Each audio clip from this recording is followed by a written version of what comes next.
আসসালামু আলাইকুম, সবাই কেমন আছেন? দেখছেন আপনার জন্য কি নিয়ে চলে আসলাম, ভেন্ডি ভাজি।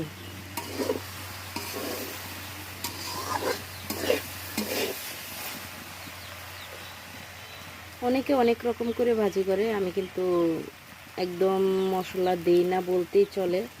শুধু তেল, কাঁচামরিচ, লবণ আর জাস্ট পরিমাণ মতন অল্প একটু হলুদ, বাস।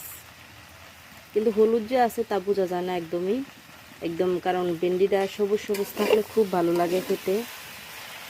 কার কাছে কেমন জানি না, আমার কাছে তো দারুণ লাগে ভেন্ডি ভাজি।